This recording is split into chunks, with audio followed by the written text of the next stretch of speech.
Welcome to our podcast, Everyday People, Extraordinary Performance. My name is Natalie Byrne. And I am Abigail Wilson. And today we are joined by Craig Sproul. Craig has built a career that spans across oceans and boardrooms. So from life at sea to leading risk and resilience strategies in global businesses.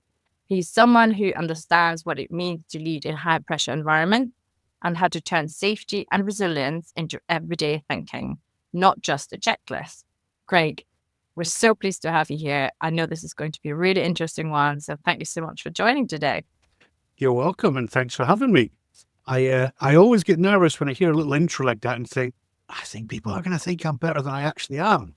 But anyway, we'll see. Maybe I am. The listeners will be judge of it, but I know from experience, I'm pretty sure it's going to be a very interesting one. The listeners will need to know more about your background, your career. You've come from a very different background to where you are now. So please give us a bit of an insight of where did it all start?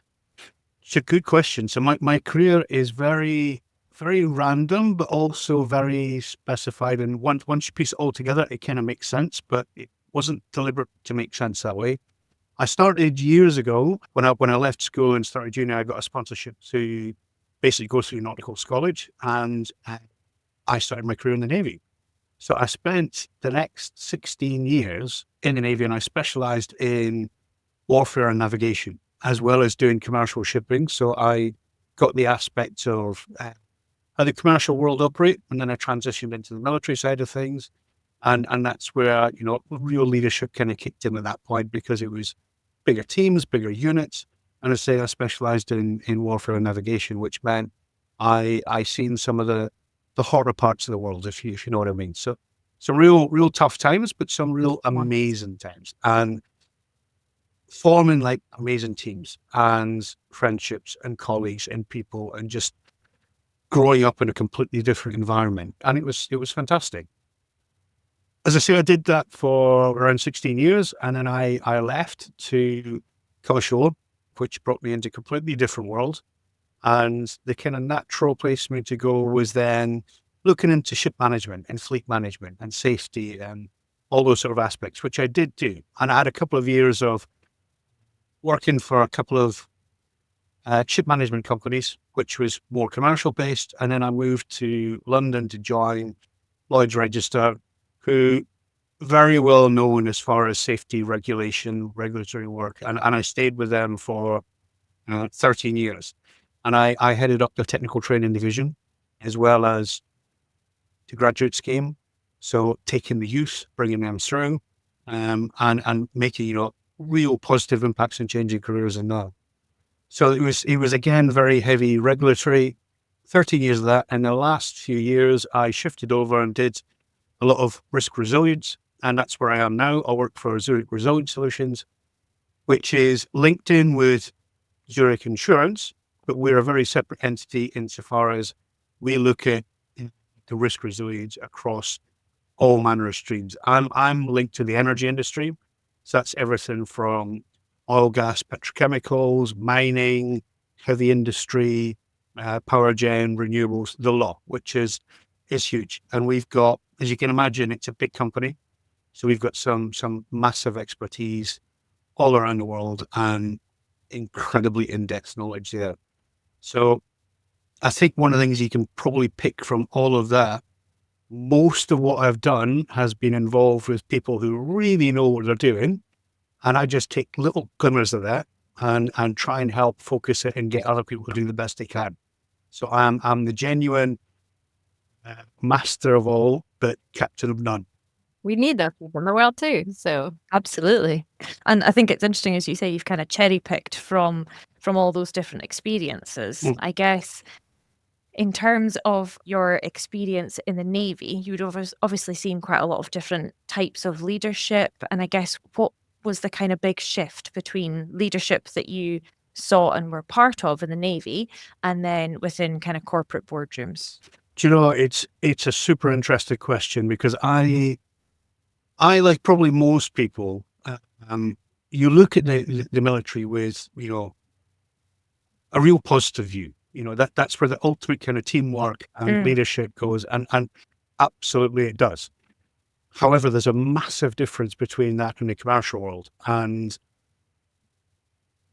the commercial world, I quite frankly find it harder as far as leadership's concerned, because you have a much wider, broader depth of people in every element: culture, intelligence, common sense, all of that. Whereas when you look within the military side of things, it's very structured and it's very clear with, we've got very defined terms. We've got absolute clear policies, guidelines. It's rehearsed and taught over decades and decades and history. And that in itself is phenomenal and fantastic. But whilst you still have to think on your feet quite a lot and take, some serious responsible questions and answers and deal with that, in the commercial world, you're on your feet a lot more and you're thinking a lot faster, a lot quicker. And again, as I say, you're dealing with, very multinational, very multicultural, all angles of life. So it's very difficult. And I certainly, if I'm being brutally honest, when I left, I had a kind of air of arrogance of, because of where I came from and the kind of numbers of people I was working with, that I could walk in and do anything. And I was so wrong. So wrong. It's a lot harder. It's definitely a lot harder, but a great education. But that took me a good 3-4 years to really understand the differences. And it's not just understand the differences. It was, I think, one of the things which is maybe a change aspect as well. We all say we like change, but we all struggle at times with it. It's one of the things that when we go through, it is tough. Even in personal life, change is difficult.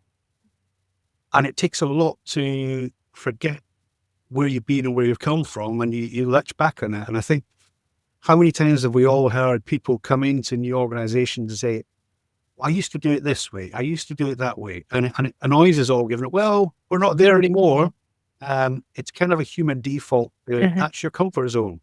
And it's accepting that you're taking the change now. You've got to let that comfort zone go and learn from it, but progress going forward into where you are in the next thing. And that quite frankly took me a long time. So that's probably my biggest lesson from that shift, and has definitely helped me going forwards.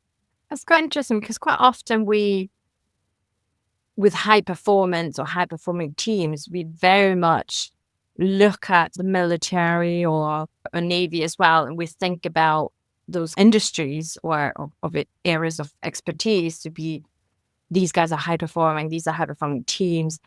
And in the corporate world, and sporting probably as well, and in the corporate world, we very much want to look at those high performing teams and cultures and take that into the corporate world and see, how can we be a bit more like the military, like a sports team? How can we move that into the corporate world? So do you think actually that is valid? Do you think it is an important area to do, or do you really need to think about it before you do it?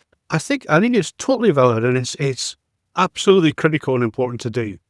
But I think one of the best elements is to maybe not try and think about it as like, the military is, essentially it's the best high performing team going. But that is because they have had centuries of history and dealing with what they deal with. The one thing which they don't really have to deal with is a commercial pressure and the constant change of commercial climates. And that makes, that's what makes high performing teams in the commercial world that much harder. That you need to, your impact is not necessarily, whilst safety, take safety aside, your impacts are very personal, because, you're going to impact on economic climate, actual people's families, salaries, all those sort of things, which is right down to the personality of who you're dealing with. And then you've got the safety angle of it as well, where, you need to do the right thing. You want to do the right thing. You need people to be at the forefront of thinking that they don't jeopardize any situation for what they're doing. All those things combined make it that much harder. And I think if you want to get that high performance team, I think the rudiments, in my view, what I look for is, I look for the skills and the capabilities that people have, and really focus on that. I think sometimes we can try and put too much on people in different areas where they're uncomfortable. And that's not the way to go forward. We all have in a team a completely different skill set, different knowledge bases, and different attributes. Some thrive in certain situations and others don't. Match them together, because that's where, you might think there's going to be a conflict, but inevitably there usually isn't, because you can pull and learn from the other person just the same as you can give them what they get from you that they don't have. And once you find that match, that reciprocal, it's almost like a jigsaw, then it really starts to piece together. I think we can all focus too much on a role profile effectively, that this is what you need to do, and here's your tick boxes, and et cetera, et cetera. And it's critical and it's crucial to do that.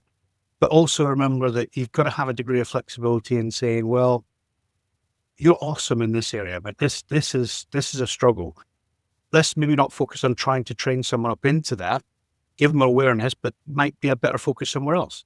So, have that ability to adapt and change and think and move your team around and be flexible is probably one of the most key things that you can do to get that high performance. But it is a tough challenge, and I think it's very easy to go to a book and find a path, and this is how they did it, and this is how they did it, and let's replicate that. I think sometimes you need to give yourself a bit of kudos and let's try it our own way first, and talk and be open and give the respect to everyone else within the team as well.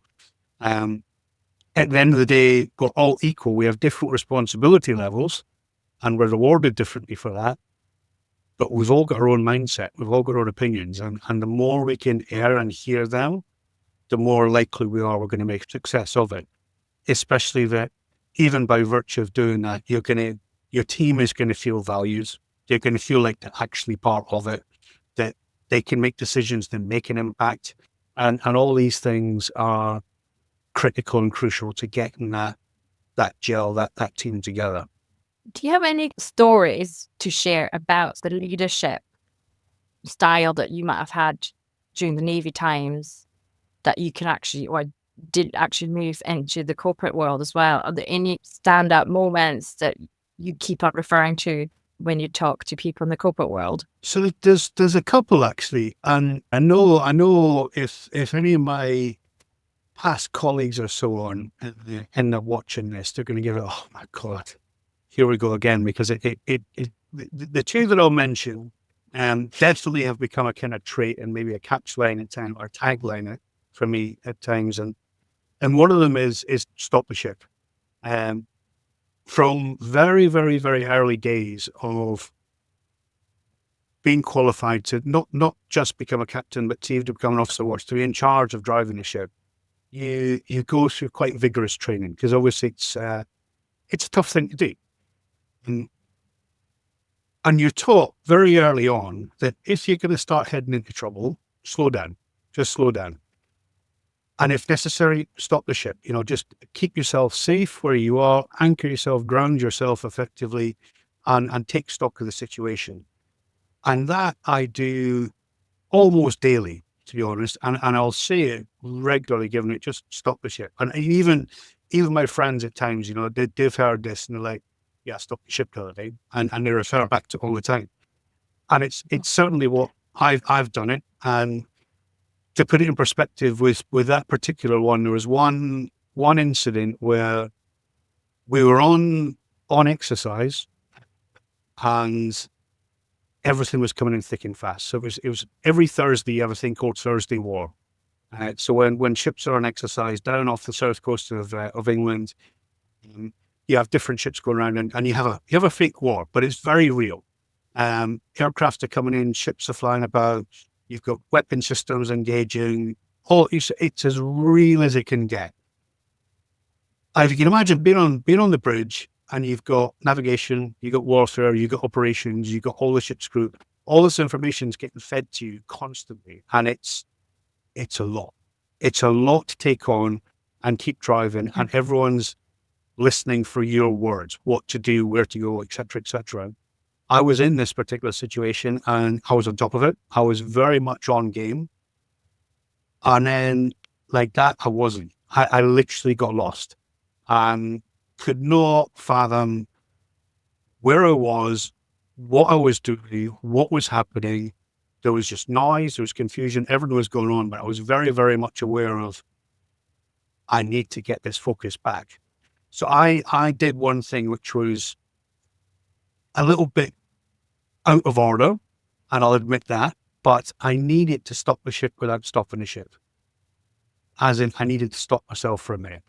So I created a distraction, and I looked up on the bulkhead of the deckhead of a ship. There's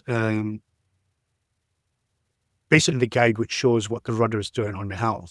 And I looked up at that, and I shouted at the helmsman, giving it, "What are you doing? What are you doing?" And of course, at that point, everyone stopped, looked at the helmsman to see what he was doing. He wasn't doing anything wrong. He was just carrying on his path. But that gave me 10 to 15 seconds where I could literally take a step back, look out the windows, look around the team, refocus, get my thoughts back together again, came in and just started taking control again. Subsequently, I have to say at the end of it, I gave the helmsman a crate of beer and a big thank you, saying, "You literally saved the day," and told him what was going on, and everyone knew that there was nothing in it. So he was safe and covered and full of glory afterwards. But that was my method of like that. I had to stop the ship for myself without actually stopping the ship. And you just need to do that. Take a step back and take a thing. Don't jump into an answer. Don't jump into a response. We could all sometimes be very, very quick in doing that, and we say the wrong thing. And it's through no fault of our own, apart from more haste, less speed. So that's one of my key ones, is stop the ship. The other one is turn the radar down. I remember I would be my first or second trip at sea, so I was still very much under training, and I was going through Singapore Straits, which is, I would say, probably the busiest shipping lane in the world, and it's crazy. It's like the M25 of shipping, and there's ships everywhere, in all sorts of directions, and it's tough. It's a big stress. And I was on the bridge looking at my radar, and you all know what a radar screen looks like. And normally you've got the radar screen, it's round, you've got little dots here and there, you've got the land, and there's usually maybe 3 or 4 ships, if that. Going through Singapore Straits, it was just yellow. There was just too much going on. As a normal, you have the radar range set to 12 or 24 miles. In there, it was on 12 miles for me. So looking 12 miles ahead, 12 miles behind, 12 miles to the side. So that just created this mass picture. And I'm looking at thinking, where am I going? What am I doing? So I called the captain to give him, this is intense. And the first thing he did, he's looking at the screen and looking out the window. And whilst you can see what you can see on the screen out there, it's a very different view anyway. Let's just turn the 12 miles down to 6. So he turned it down to 6, turned the radar range down. And he said, "Is that any better now?" "Not really. 6 miles is still, there's a lot going on." Turn it down again. So he just turned it down. We ended up down to 3 miles, which was more than manageable. And I looked at that screen, giving it, okay, I've got half a dozen ships around me. I can deal with that. He went, "That's it. That's all you need to focus on. You don't need to look beyond that. Not yet. Let's get the focus of where we are now. Look at that short-term range and then start progressing." And that's something I still apply in everything I do, and probably more so to colleagues and peers and people I work with, is when, if they're coming to me with advice or questions, or you can see they're flustered, I'm like, what's the issue? And 9 times out of 10, they're thinking too far ahead. It's like, turn the radar range down, turn it down. What's the focus? What's important now? Not what the impact of this, or the impact of this, or the impact of this. Turn that radar range down. And that resonates incredibly well. So those are my 2 main Navy stories that I use practically daily. So yeah, if anyone's watching this that know way in here, oh my God, the radar range and stop the ship, yeah. They'll cringe a little bit at the same time everyone uses it. It's a great analogy and a way of going forwards. I think that's hugely valuable. Like I've actually taken down 2 notes as you're going through that, because I thought, actually, yeah, that is use that in day-to-day life. I think Totally. that the turn the radar down, as you're saying, just remove it from being overwhelming and focus on the mini steps that you need to get to the end goal. But the idea of the radar is The radar is a good one. That was bringing anxiety on. I could feel it being like, oh gosh. It is a good one, I think, because also everyone can visualize that, and it's easy to tell someone, "Don't you're looking too far ahead," but that doesn't. It's okay in the now, but it doesn't resonate for the future. But if you've got that image of that, just turn it down, dial it in, and that's all you need to do. And I think the stop the ship as well. If you don't mind, can we kind of dig into that a little bit? Because I think we actually do find that when we're speaking to clients as well, in terms of it can be so easy to be drawn into being reactive. And I think for you to feel empowered to say, no, actually, stop the ship. I need to, whether that's yourself, you're needing to focus, or whether physically you're needing to stop the ship. I mean, how did you get to that point in the Navy that you did genuinely feel like you can say, stop, we have to take a step and think about this? So, the way I got to it, again, it was advice from someone else, because there is a fear factor and it's not just stop the ship. In speaking up, sometimes it's not one easy thing to do. It's having that kind of fear of sometimes whether you feel like it's not inadequate, but you're maybe not the best at your job, or you look at it as a failing point. All those things tend to come up. And I don't think I've ever met anyone who has done it and the repercussion has been, negative. No, everyone that's had the courage to speak up, it's only ever turned out in a positive way. And it's easy to say that and hear that. It's difficult the first time to do it. So I was lucky, and you can kind of create this same type of thing, I would think, in normal worlds, where my fear factor at sea was calling the captain, because you're left strict orders all the time. That if you've got any doubt, any hesitation, whatever it might be, you call the captain. Captain's a big boss. You don't want to be calling the captain out for anything. But then equally, you've got to realize that he's putting a lot of trust in you to call him when you're needed. So it's then having that thought of, actually, it's not just about how I'm perceiving myself or portraying myself. It's also about the other person. And that other person, okay, the captain's the senior one, but you just need to relate that to other people in your team, that they're also dependent on you to speak up if you can't do something. And you need to hear that. So my trick with that was being told that he's as worried about you speaking up as you are not speaking up.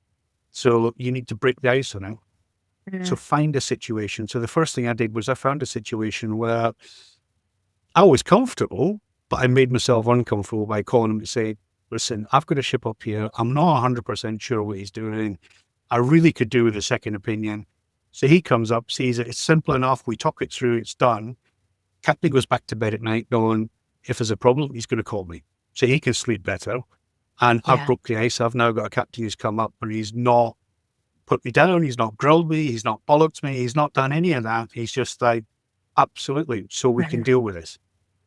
Haven't done that. Once you break the ice in it once, then it's easy. And I think it's critical to not have that fear of taking a minute, speaking up and saying, I don't get it. Even if it's just, I don't get it. And understand that whoever else is in the room, they're looking, not just you, everyone else, hoping that if someone's got an issue, they're going to speak up. The same as we all think it. None of us really look to someone else who's going to come up with a question and put it down.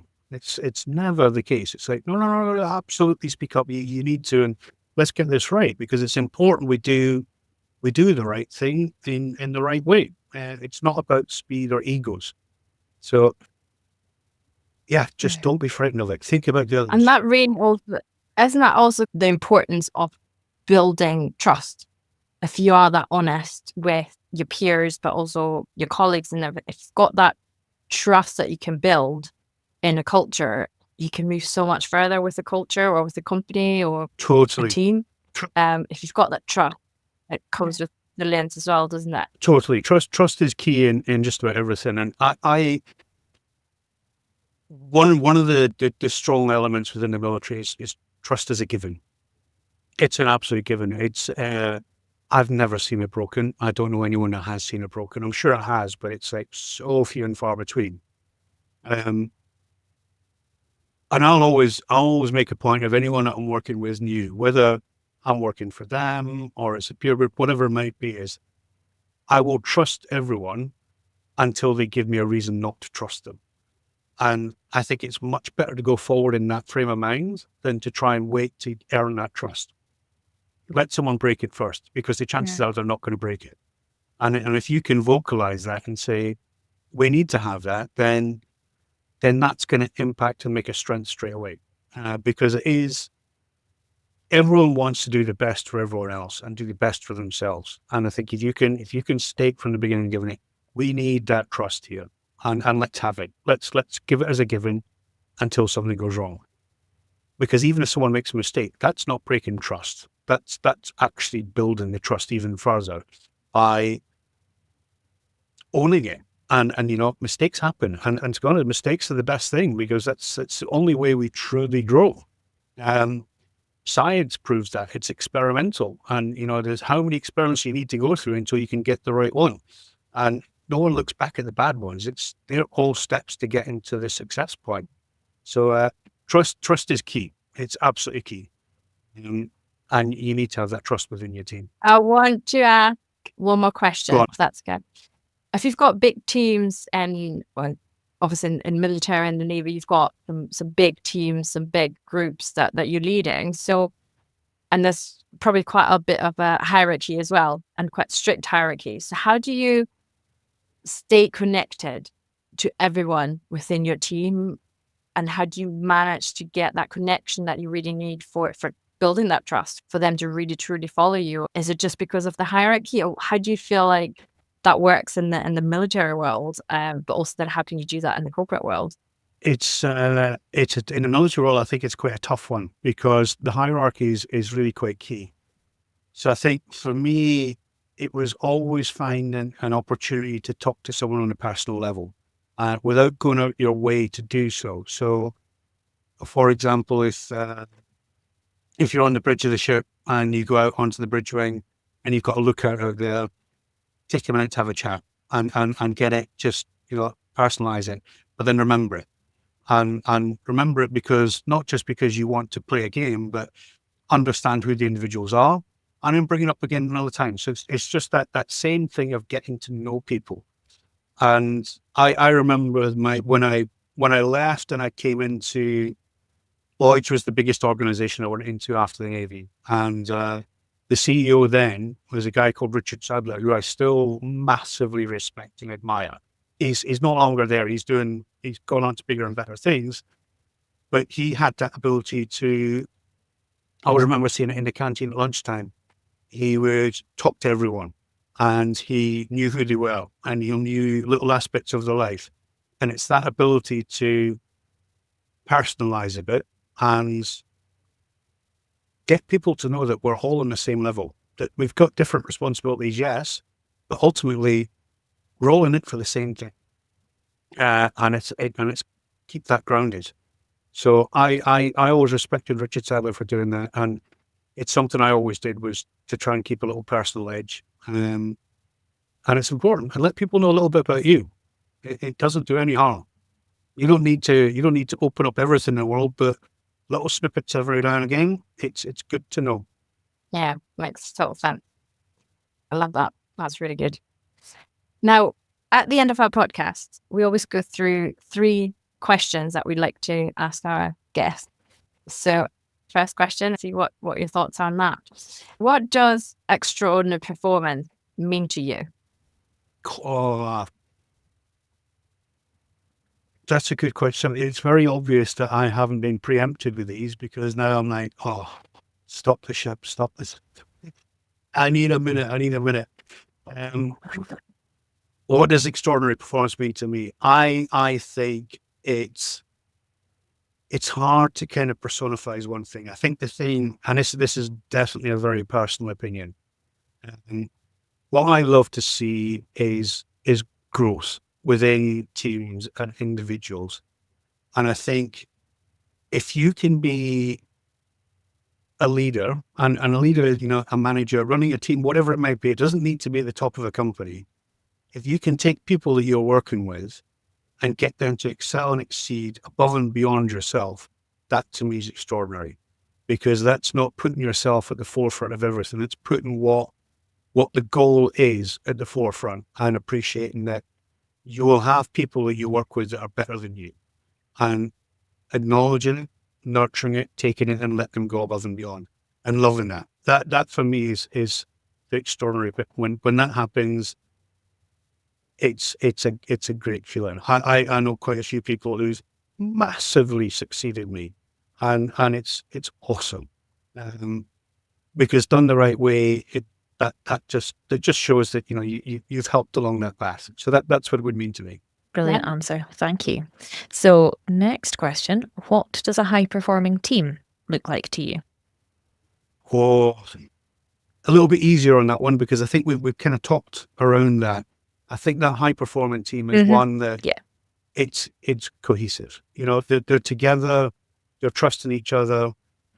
There is clear lines of responsibility, who's in charge, who's not in charge, who's got responsibility for this, but equally there is an even playing field as far as what your input is and how valuable it is. Everyone's input is the same, and everyone's ability to talk openly, question others, question what someone else, it might not even be part of your remit, but think, why are you doing that? I don't get it. Question it, because it might be that there is a potential slight shift, or it might be that you just don't have the understanding, and if you get it, it could change what you're doing.